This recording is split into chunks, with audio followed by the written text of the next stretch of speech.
दोस्तों नमस्कार, आप सभी का स्वागत है आपके अपने यूट्यूब चैनल एक्सेस एकेडमी पर। दोस्तों आज के इस वीडियो में हम आप सभी लोगों के लिए पॉलिटिकल साइंस अर्थात राजनीति विज्ञान का प्रैक्टिस सेट नंबर 8 लेकर के आए हैं, जिसके अंतर्गत हम 65 महत्वपूर्ण प्रश्नों को डिस्कस करेंगे जो आप सभी की आगामी परीक्षाओं जैसे TGT, PGT, LT grade, GIC, प्रवक्ता, government inter college lecturer, degree college, assistant professor, Kendriya Vidyalaya संगठन और यूजीसी नेट जेआरएफ परीक्षाओं के लिए बहुत ही उपयोगी है। दोस्तों इस प्रैक्टिस सेट में नवीन पैटर्न पर आधारित परीक्षा में आने वाले महत्वपूर्ण प्रश्नों को इंक्लूड किया गया है। तो आप सभी से निवेदन है कि प्लीज वीडियो को लाइक करें, दोस्तों में शेयर करें तथा चैनल को सब्सक्राइब करके बेल आइकन दबा लें आगे की तैयारी फ्री ऑफ कॉस्ट जारी रखने के लिए। तो आइए साथियों शुरू करते हैं आज का वीडियो और देख लेते हैं राजनीति विज्ञान का प्रैक्टिस सेट नंबर 8 और इससे जुड़े हुए महत्वपूर्ण प्रश्नों को।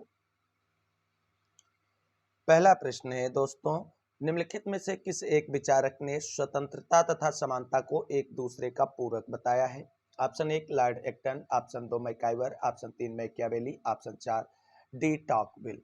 राइट आंसर होगा ऑप्शन नंबर 2, मैकाइवर ने स्वतंत्रता और समानता को एक दूसरे का पूरक बताया है। अगला प्रश्न है, दल विहीन प्रजातंत्र की अवधारणा किसकी है? Option 1 Ram Manohar Lohia, option number 2 Jayaprakash Narayan, option 3 Mahatma Gandhi, option 4 Bhimrao Ambedkar. Right answer होगा ऑप्शन नंबर 2 जयप्रकाश नारायण जो है वो दल विहीन प्रजातंत्र की अवधारणा से जुड़ा हुआ प्रमुख नाम है और भारतीय विचारकों में इनका एक प्रमुख स्थान माना जाता है। अगला प्रश्न है, राजनीतिक दल अपरिहार्य हैं, कोई भी स्वतंत्र देश उनके बिना नहीं रह सकता, यह कथन किसका है? Option 1 Bryce, option 2 Laski, option 3 Garner, option number 4 max weber. तो दोस्तों इस प्रश्न का राइट आंसर होगा ऑप्शन नंबर 1। ब्राइस महोदय राजनीतिक दलों के बारे में लिखते हैं कि राजनीतिक दल अपरिहार्य हैं, कोई भी स्वतंत्र देश उनके बिना नहीं रह सकता है। प्रश्न संख्या 4 है, निम्नलिखित में से कौन सी पुस्तक कार्ल मार्क्स द्वारा नहीं लिखी गई थी? यह ध्यान रखना है, प्रश्न में ऐसा ही पूछ लिया जाता है। Option 1 Das Kapital, option 2 grammar of politics, option 3 communist manifesto, option 4 value price and profit. तो इस प्रश्न का जो राइट आंसर है ऑप्शन नंबर 2 है। ए ग्रामर ऑफ पॉलिटिक्स पुस्तक जो है ये कार्ल मार्क्स द्वारा नहीं लिखी गई है। कार्ल मार्क्स वैज्ञानिक समाजवाद के जनक माने जाते हैं। दास कैपिटल और कम्युनिस्ट मैनिफेस्टो इनकी प्रसिद्ध पुस्तकें हैं। अगला प्रश्न है प्रश्न संख्या 5, मार्क्स ने द्वंद्व का सिद्धांत किससे लिया था? Option 1 Engels, option 2 Hegel, option 3 Owen, option 4 Ricardo. Right answer होगा ऑप्शन नंबर 2। मार्क्स ने अपने वैज्ञानिक समाजवाद के सिद्धांत के अंतर्गत जो द्वंद्व का सिद्धांत था वो हीगेल महोदय से लिया था। प्रश्न संख्या 6 है, लाखों लोग मार्क्स को देवता के रूप में पूजते हैं और अन्य लाखों लोग एक दुष्ट के रूप में घृणा करते हैं, यह कथन किसका है? Option 1 Maxey, option 2 Sabine, option 3 Karl Popper, option 4 Oxford. Right answer होगा ऑप्शन नंबर 1, ये कथन मैक्सी महोदय का है। अगला प्रश्न है, सीमित सरकार का सबसे बड़ा समर्थक कौन था? Option 1 Rousseau, option 2 Kant, option 3 Locke, option 4 बोंडा। राइट आंसर क्या होगा? राइट आंसर होगा ऑप्शन नंबर 3, लाक महोदय जो थे वो सीमित सरकार के सबसे बड़े समर्थकों में एक माने जाते हैं। अगला प्रश्न है, lectures on the principle of political obligation पुस्तक के लेखक कौन है? Option 1 T H. Green, option 2 Bosanquet, option 3 Arnold Toynbee, option 4 J S. Mill. Right answer होगा ऑप्शन नंबर 1, टी.एच. ग्रीन महोदय की प्रसिद्ध पुस्तक है lectures on the principles of political obligations. अगला प्रश्न प्रश्न संख्या 9 है कि कला तथा विज्ञान के विकास ने मनुष्य को बर्बाद किया है, यह कथन किसका है? Option 1 Russell, option 2 Rousseau, option 3 Gandhi, option 4 Ambedkar. तो राइट आंसर होगा ऑप्शन नंबर 2, यह कथन रूसो का है। और आप लोगों को हमने पढ़ाया है रूसो का सामाजिक समझौता सिद्धांत, और उसमें हमने इसके बारे में विस्तार से चर्चा की है। अगर अभी तक आपने वो वीडियो नहीं विजिट किया है, नहीं देखा है, तो प्लीज चैनल की प्लेलिस्ट विजिट करें। वहां पर रूसो के राज्य की उत्पत्ति से सामाजिक समझौते सिद्धांत के अंतर्गत इसे विस्तार पूर्वक डिस्कस किया गया है कि कला तथा विज्ञान के विकास ने मनुष्य को बर्बाद कर दिया है। और आपको बता दें डिजान नाम की एक एकेडमी थी जिसने इस शीर्षक से एक निबंध प्रतियोगिता आयोजित की थी जिसमें रूसो को प्रथम स्थान मिला था। ये सारी चीजें वहां पे विस्तार पूर्वक डिस्कस की गई, तो प्लीज रूसो के सामाजिक समझौते सिद्धांत का जो वीडियो चैनल की प्लेलिस्ट में पड़ा हुआ है, आप लोग उसे जरूर देखें, सारी चीजें वहां से क्लियर हो जाएंगी। तो इस प्रश्न का राइट आंसर ऑप्शन नंबर 2 था। अगला प्रश्न देखते हैं। प्रश्न संख्या 10 है दोस्तों, निम्नलिखित में से किस देश में न्यायिक पुनरावलोकन की व्यवस्था नहीं है? Option 1 America, option 2 England, option 3 Pakistan, option 4 Bharat. Right answer है ऑप्शन नंबर 2 इंग्लैंड। बाकी भारत और अमेरिका में न्यायिक पुनरावलोकन की व्यवस्था की गई और भारतीय संविधान में यह व्यवस्था अमेरिका के ही संविधान से लिया गया है। अगला प्रश्न है, निम्नलिखित में से किस एक देश में एकात्मक शासन व्यवस्था नहीं? ऑप्शन 1 फ्रांस, ऑप्शन 2 चीन, ऑप्शन 3 जापान, ऑप्शन 4 ऑस्ट्रेलिया। तो राइट आंसर होगा ऑप्शन नंबर 4, ऑस्ट्रेलिया में एकात्मक शासन व्यवस्था नहीं है। अगला प्रश्न है, अध्यक्षात्मक व्यवस्था में कैबिनेट के सदस्य जिम्मेदार होते हैं, किसके प्रति जिम्मेदार होते हैं? ऑप्शन 1 राष्ट्रपति के प्रति, ऑप्शन 2 व्यक्तिगत रूप से विधायिका के प्रति, ऑप्शन 3 सामूहिक रूप से विधायिका के प्रति, ऑप्शन 4 मतदाताओं के प्रति। राइट आंसर होगा ऑप्शन नंबर 1 राष्ट्रपति के प्रति जिम्मेदार होते हैं। अगला प्रश्न है प्रश्न संख्या 13, एक संघात्मक सरकार में केंद्र एवं राज्यों के बीच शक्ति का विभाजन होता है तो किस आधार पर होता है? ऑप्शन 1 संसद द्वारा, ऑप्शन 2 संविधान द्वारा, ऑप्शन 3 बहुमत के निर्णय से राज्यों द्वारा, ऑप्शन 4 केंद्र या संघ सरकार द्वारा। तो राइट आंसर होगा ऑप्शन नंबर 2 संविधान के द्वारा एक संघात्मक सरकार में केंद्र और राज्यों के बीच शक्तियों का विभाजन होता है और भारत में इससे जुड़े हुए प्रावधान आपको संविधान में व्यवस्थित रूप से देखने को मिलेंगे। अगला प्रश्न देखते हैं, निम्नलिखित में से किस देश में प्रशासनिक न्यायालयों की विस्तृत व्यवस्था है? Option 1 France, option 2 Britain, option 3 America, option 4 Switzerland. Right answer है ऑप्शन नंबर 1 फ्रांस में प्रशासनिक न्यायालयों की विस्तृत व्यवस्था देखने को मिलती है। अगला प्रश्न है प्रश्न संख्या 15, निम्नलिखित में से कौन सा विकसित संविधान का उदाहरण है? Option 1 Switzerland, option 2 British, option 3 भारतीय, ऑप्शन 4 जर्मन। राइट आंसर होगा ऑप्शन नंबर 2 ब्रिटिश अर्थात इंग्लैंड का संविधान जो है वो विकसित संविधान का एक बेहतर उदाहरण है, जबकि सबसे विस्तृत और लिखित संविधान का उदाहरण भारतीय संविधान है। इस प्रश्न का राइट आंसर ऑप्शन नंबर 2 होगा। अगला प्रश्न है, वर्तमान समय में संवैधानिक राजतंत्र कहां पर है? ऑप्शन 1 जर्मनी में, ऑप्शन 2 फ्रांस में, ऑप्शन 3 इंग्लैंड में, ऑप्शन 4 फाइनर में। तो राइट आंसर क्या होगा? राइट आंसर होगा ऑप्शन नंबर 3 इंग्लैंड में संवैधानिक राजतंत्र व्यवस्था देखने को मिलती है। प्रश्न संख्या 17 है, युद्ध पुरुषों के लिए उसी तरह है जिस प्रकार मातृत्व महिलाओं के लिए। यह कथन किसका है? Option 1 Hitler, option 2 Mussolini, option 3 Lenin और ऑप्शन 4 माओ। राइट आंसर होगा ऑप्शन नंबर 3, यह प्रसिद्ध स्टेटमेंट मुसोलिनी का है। अगला प्रश्न देखते हैं। अगला प्रश्न है दोस्तों कि मानव अधिकारों की सार्वदेशिक घोषणा कब की गई? ऑप्शन 1 दिसंबर 1948 में, ऑप्शन 2 दिसंबर 1947 में, ऑप्शन 3 दिसंबर 1949 में, ऑप्शन 4 दिसंबर 1950 में। तो इसका राइट आंसर होगा ऑप्शन नंबर 1 दिसंबर 1948 में मानव अधिकारों की सार्वदेशिक घोषणा या सार्वभौमिक घोषणा की गई थी। अगला प्रश्न है, किसने निरंकुश राजतंत्र का पक्ष या समर्थन किया है? ऑप्शन 1 हाब्स, ऑप्शन 2 लाक, ऑप्शन 3 ग्रीन, ऑप्शन 4 रूसो। तो राइट आंसर होगा ऑप्शन नंबर 1 हाब्स महोदय ने निरंकुश राजतंत्र का समर्थन किया है। इसकी भी थ्योरेटिकल वीडियो आप सभी को चैनल पे मिल जाएगी, हाब्स लाक रूसो से जुड़ी हुई, वहां आप इसे विजिट करते हुए सारी चीजें अपने डाउट को दूर कर सकते हैं। अगला प्रश्न है, निम्नलिखित में से कौन एक संयुक्त राष्ट्र का मुख्य अंग नहीं है? ऑप्शन 1 महासभा, ऑप्शन 2 सुरक्षा परिषद, ऑप्शन 3 न्यास परिषद, ऑप्शन 4 अंतर्राष्ट्रीय श्रम संगठन। राइट आंसर होगा ऑप्शन नंबर 4 अंतर्राष्ट्रीय श्रम संगठन जो है वो संयुक्त राष्ट्र का मुख्य अंग नहीं है। प्रश्न संख्या 21 है, निम्नलिखित में से किसने नीति निर्देशक तत्वों को एक ऐसा चेक बताया है जिसका भुगतान बैंक की सुविधा पर निर्भर करता है? ऑप्शन 1 है A.K. Iyer, option 2 Hridaynath Kunzru, option 3 H.B. Kamat, option 4 K.T. Shah. Right answer होगा ऑप्शन नंबर 4 नीति निर्देशक तत्वों को बैंक की इच्छा पर निर्भर होने वाले भुगतान चेक के रूप में K.T. शाह ने परिभाषित किया है। अगला प्रश्न है, निम्नलिखित में से किस विचारक के अनुसार समानता प्राकृतिक एवं अवांछनीय धारणा है? ऑप्शन 1 है सुकरात, ऑप्शन 2 प्लेटो, ऑप्शन 3 अरस्तु, ऑप्शन 4 इनमें से कोई नहीं। राइट आंसर ऑप्शन नंबर 3 है अरस्तु महोदय, जो राजनीति विज्ञान के जनक या पितामह के रूप में भी जाने जाते हैं, और इन्होंने कहा है कि जो समानता है वो अप्राकृतिक एवं अवांछनीय है। अगला प्रश्न है, श्रमिकों की तानाशाही के सिद्धांत को किसने सुपरिष्कृत किया है? और ऑप्शन 1 है यहाँ पर कार्ल मार्क्स ने दास कैपिटल में, वहीं कार्ल मार्क्स ने एवं एंजल्स ने कम्युनिस्ट मैनिफेस्टो में। ऑप्शन 3 एंजल्स ने origin of family private party and state में। और ऑप्शन 4 लेनिन ने स्टेट एंड रिवॉल्यूशन में। तो राइट आंसर क्या हो जाएगा? राइट आंसर हो जाएगा ऑप्शन नंबर 4।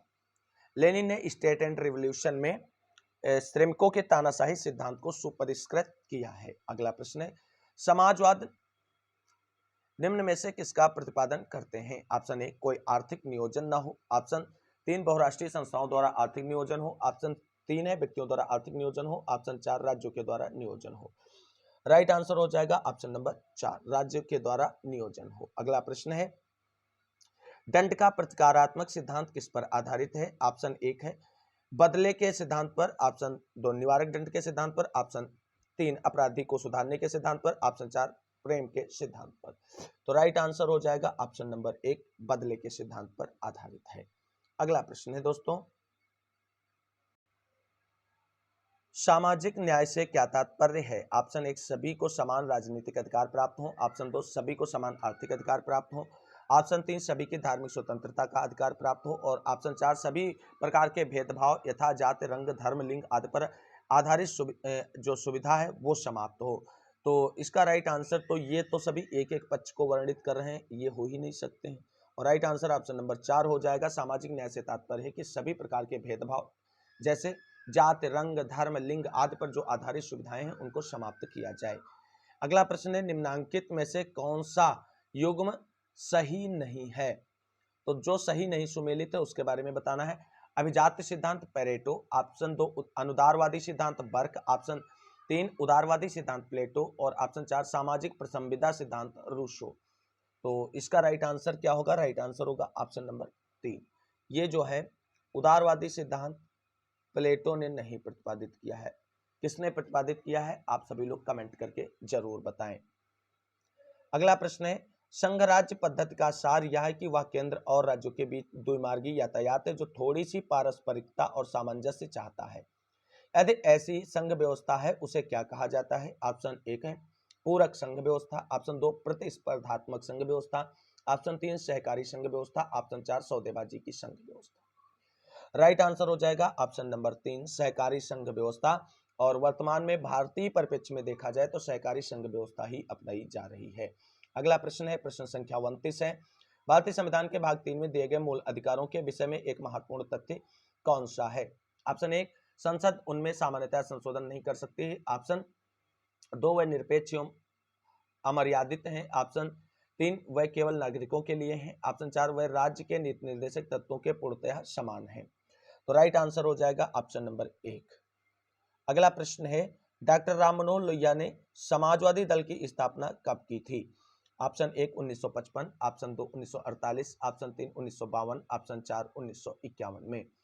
तो राइट आंसर क्या होगा? राइट आंसर होगा ऑप्शन नंबर 1 1955 ईस्वी में डॉक्टर राम मनोहर लोहिया ने समाजवादी दल की स्थापना की थी। अगला प्रश्न है, मार्क्सवाद क्या स्थापित करना चाहता था? तो ऑप्शन 1 न्याय संगत समाज। ऑप्शन 2 उत्पादन एवं वितरण पर आधारित समाज।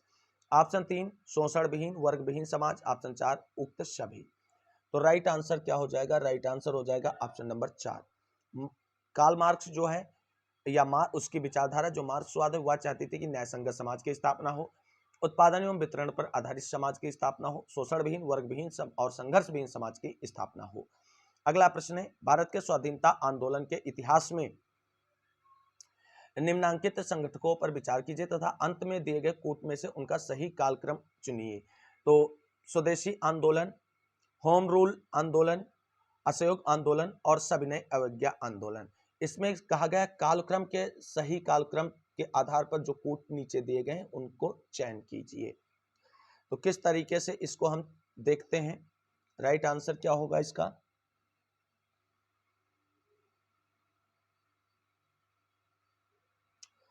दोस्तों इसका राइट आंसर हो जाएगा ऑप्शन नंबर 1 पहला दूसरा तीसरा चौथा, यानी जिस क्रम में ये दिए हुए हैं उसी क्रम में ये सही दिए हुए हैं। यानी सबसे पहले घटना जो घटित हुई थी वो आई थी आपकी स्वदेशी आंदोलन, उसके बाद आता है होम रूल आंदोलन, उसके बाद असहयोग आंदोलन आता है और उसके बाद सविनय अवज्ञा आंदोलन आता है। तो ये सही दिए गए हैं, इसी तरीके से इनका कालक्रम भी व्यवस्थित है।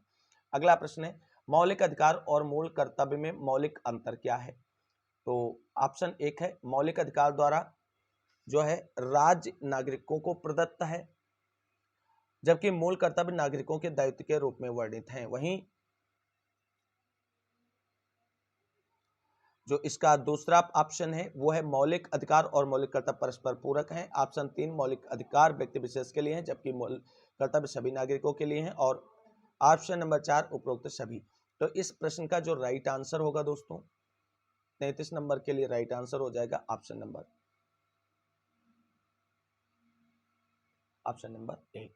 अगला प्रश्न देखते हैं, प्रश्न संख्या 34।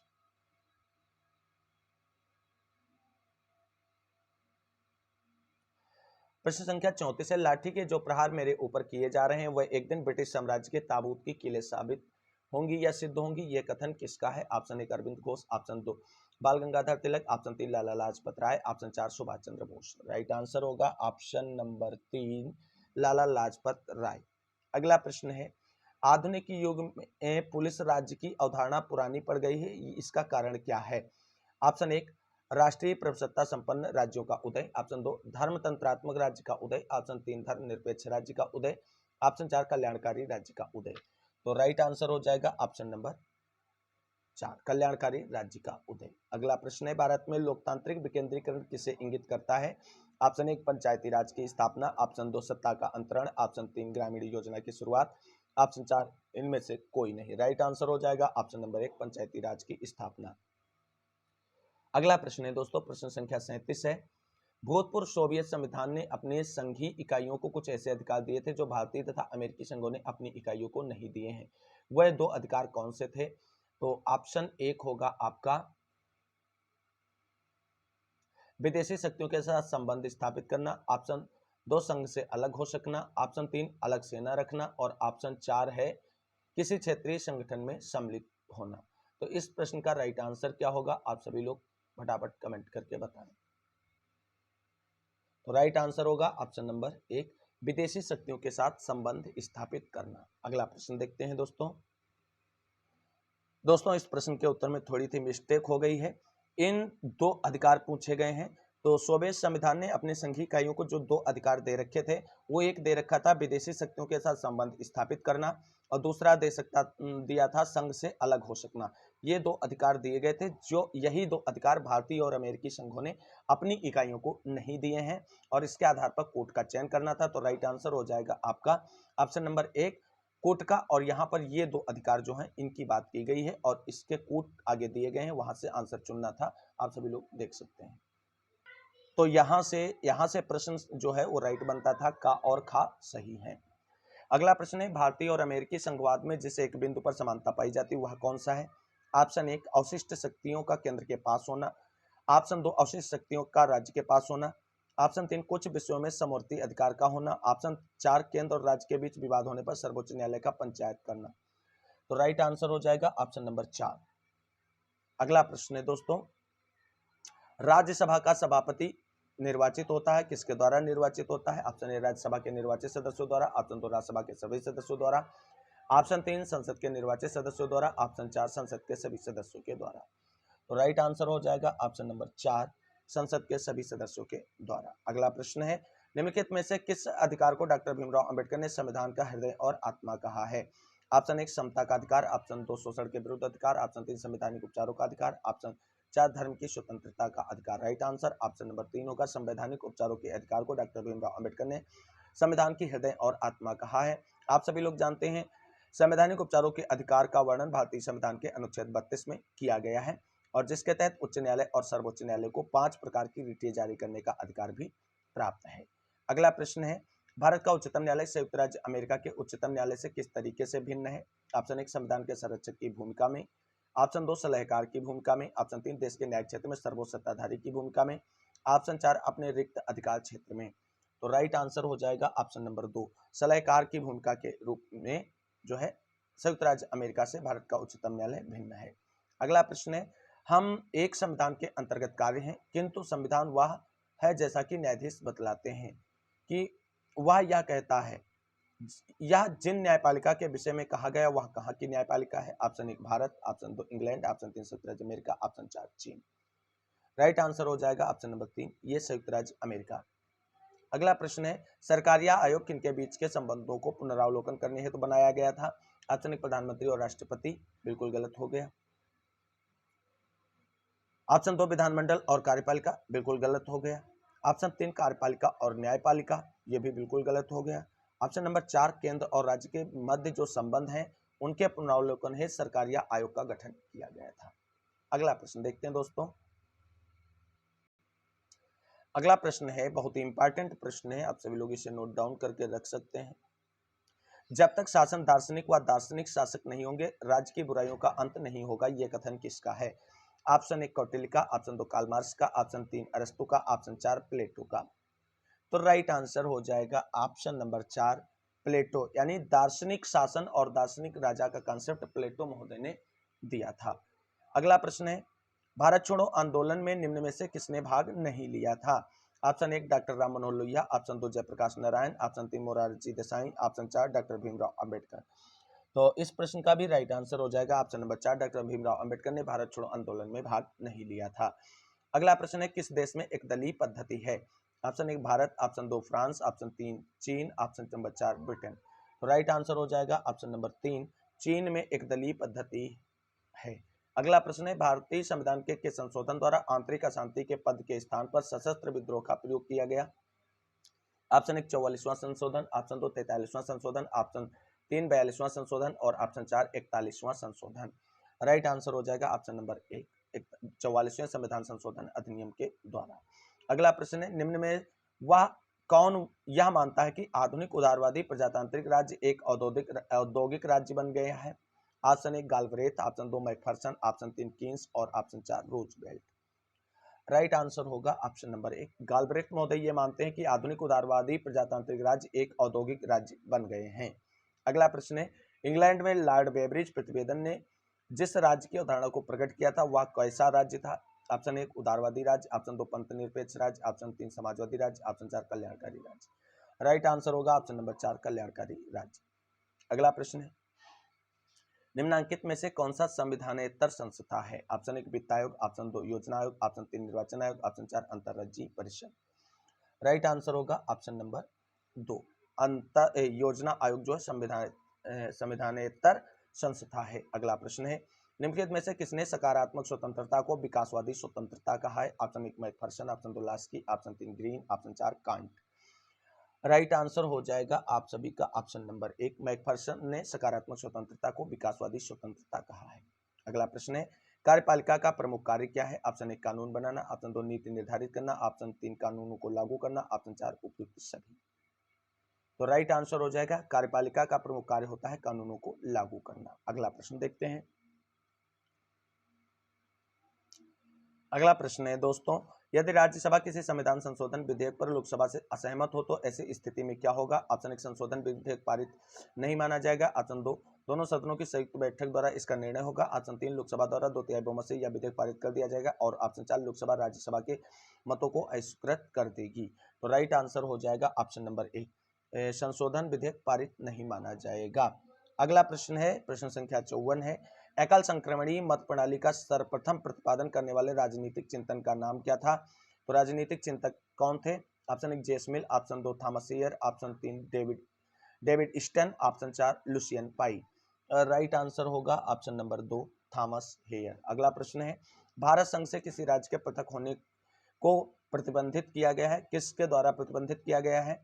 तो ऑप्शन 1 संविधान का 16वां संशोधन अधिनियम 1963 द्वारा, संविधान के 22वें संशोधन अधिनियम 1969 द्वारा, संविधान के 29वें संशोधन अधिनियम 1972 द्वारा और संविधान के 35वें संशोधन अधिनियम 1974 के द्वारा। तो राइट आंसर क्या होगा? राइट आंसर हो जाएगा ऑप्शन नंबर 1 संविधान के 16वें संशोधन अधिनियम 1963 के द्वारा भारत संघ से किसी राज्य के पृथक होने को प्रतिबंधित किया गया है। अगला प्रश्न है राज्य निर्वाचन आयुक्त अपदस्थ किया जा सकता है? ऑप्शन 1 राज्य के राज्यपाल के द्वारा, ऑप्शन 2 राज्य की विधानसभा के द्वारा, ऑप्शन 3 मुख्यमंत्री द्वारा जारी आदेश के द्वारा और ऑप्शन 4 उच्च न्यायालय के न्यायाधीश को अपदस्थ करने के प्रक्रिया के समान प्रक्रिया के द्वारा। तो राइट आंसर हो जाएगा ऑप्शन नंबर 4। अगला प्रश्न है दोस्तों भारत में महान्यायवादी के पद के संबंध में निम्नलिखित में से कौन सा एक कथन सही है? ऑप्शन 1 उसे भारत के राज्य क्षेत्र के अंतर्गत सभी न्यायालयों में सुने जाने का अधिकार होगा, ऑप्शन 2 वह अपने कर्तव्य का निष्पादन सिर्फ सर्वोच्च न्यायालय में करेगा, गलत हो गया। ऑप्शन 3 उसका एक निश्चित कार्यकाल होता है, तो ये भी बिल्कुल गलत है। भारत के राष्ट्रपति उस व्यक्ति को महान्यायवादी नियुक्त करते हैं जिसे उच्च न्यायालय में न्यायाधीश बन सकने के लिए योग्यता प्राप्त हो। तो सही कथन पूछा गया है, तो इसका सबसे एप्रोप्रिएट आंसर जो होगा वो हो जाएगा आपका ऑप्शन नंबर 1। उसे भारत के राज्य क्षेत्र के अंतर्गत सभी न्यायालयों में सुने जाने का अधिकार होगा। अगला प्रश्न है राज्य व्यवस्था अर्थात पॉलिटी लोकतंत्र के आधुनिक अर्थ में अपेक्षाकृत अधिक स्थायी है तथा क्रांति के लिए कम अवसर प्रदान करती है। ये कथन किसका है, अर्थात इस कथन का श्रेय किसे दिया जाता है? ऑप्शन 1 सिसरो को, ऑप्शन 2 प्लेटो को, ऑप्शन 3 पोलिबियस को, ऑप्शन 4 अरस्तु को। तो राइट आंसर हो जाएगा ऑप्शन नंबर 4 अरस्तु। पॉलिटी जो है अरस्तु की एक प्रसिद्ध रचना भी है। अगला प्रश्न देखते हैं। अगला प्रश्न है दोस्तों, निम्न में से किस देश में संसदीय और अध्यक्षीय तरह की सरकारों का सम्मिश्रण विद्यमान है? Option 1 Britain, option 2 France, option 3 संयुक्त राज्य अमेरिका, ऑप्शन 4 चीन। राइट आंसर हो जाएगा ऑप्शन नंबर 2 फ्रांस में ऐसी व्यवस्था है। अगला प्रश्न है सामाजिक अभियांत्रिकी का सिद्धांत प्रस्तुत करने वाला उदारवादी चिंतक कौन है? Option 1 C B Macpherson, option 2 Karl J Popper, option 3 John Rawls, option 4 L T Hobhouse. Right answer हो जाएगा ऑप्शन नंबर 2 कार्ल जे पापर। अगला प्रश्न है निम्न में से कौन सा समुच्चय राजनीतिक विज्ञान के विषय के क्षेत्र को परिभाषित करता है? तो ऑप्शन 1 है राज्य सरकार विधियां प्रथाएं और संस्कृति होगा। ऑप्शन 2 संप्रभुता सरकार बाजार राजनीतिक दल और सामाजिक वर्ग। वहीं ऑप्शन नंबर 3 है राज्य सरकार विधियां राज्य समाज और राजनीतिक दल। और ऑप्शन 4 है राज्य मूल्य सरकार निर्णय निर्माण और राजनीतिक दल। तो राइट आंसर हो जाएगा ऑप्शन नंबर 4। अगला प्रश्न है प्रश्न संख्या 62 है निम्न में से किसने टीएच ग्रीन के राज्य विषयक इन विचारों की व्याख्या की है कि मानव चेतना स्वतंत्रता चाहती है और स्वतंत्रता के लिए अधिकार आवश्यक है तथा अधिकार राज्य की मांग करते हैं? Option A H K Laski, option 2 R M MacIver, option 3 Barker, option 4 S M Lipset. Right answer क्या होगा? राइट आंसर हो जाएगा ऑप्शन नंबर 3 बार्कर महोदय। अगला प्रश्न है निम्न में से कौन विधि के शासन के घनिष्ठ संबंध रखता है? ऑप्शन 1 सैनिक विधि यानी मार्शल लॉ, ऑप्शन 2 न्यायिक सर्वोच्चता, ऑप्शन 3 संविधानवाद, ऑप्शन 4 शक्ति पृथक्करण। राइट आंसर हो जाएगा ऑप्शन नंबर 3 संविधानवाद। अगला प्रश्न है निम्न में देशों में से किसने एक ही प्रयास में सार्वभौम मताधिकार को अपनाया? Option 1 UK, option 2 Bharat, option 3 USA, option 4 चीन। तो राइट आंसर हो जाएगा ऑप्शन नंबर 2 भारत ने एक ही प्रयास में सार्वभौमिक मताधिकार को अपनाया था। आज के वीडियो का अंतिम प्रश्न है दोस्तों कि जनमत का वास्तविक अर्थ क्या है? ऑप्शन 1 तर्क पर आधारित मत, ऑप्शन 2 बहुमत का मत, ऑप्शन 3 वह मत जो सारे समुदाय के कल्याण को ध्यान में रखे, और ऑप्शन 4 सर्व संबंधित पक्षों का मत। तो राइट आंसर हो जाएगा ऑप्शन नंबर 3। तो साथियों ये था राजनीति विज्ञान पॉलिटिकल साइंस का प्रैक्टिस सेट नंबर 8 जिसके अंतर्गत हमने 65 क्वेश्चंस को इंक्लूड किया था। नवीन एग्जाम पैटर्न पर और परीक्षाओं में बार बार पूछे जाने वाले प्रश्नों को इंक्लूड किया गया था इस वीडियो में। उम्मीद करते हैं ये प्रैक्टिस सीरीज और थ्योरेटिकल क्लासेस की जो भी सीरीज आप सभी की तैयारी के लिए शुरू की गई है आपके एग्जाम्स में काफ़ी हेल्पफुल साबित होगी। और साथियों आप सभी का सपोर्ट चाहिए, प्लीज़ चैनल को सब्सक्राइब करके बेल आइकन दबा लें। अगर ये वीडियो आपको अच्छी लगी हो तो प्लीज़ वीडियो को लाइक करें, अपने दोस्तों और साथियों में शेयर करें तथा चैनल को एक बार सब्सक्राइब जरूर कर लें जिससे आगे की तैयारी आप फ्री ऑफ कास्ट जारी रख सकें। तो इस वीडियो में बस इतना ही। इस वीडियो को अंत तक देखने के लिए सभी साथियों को तहे दिल से शुक्रिया, बहुत बहुत धन्यवाद। मिलते हैं अगली वीडियो में, तब तक के लिए सभी साथियों को जय हिंद, जय भारत, वंदे मातरम। आप सभी साथियों का दिन शुभ।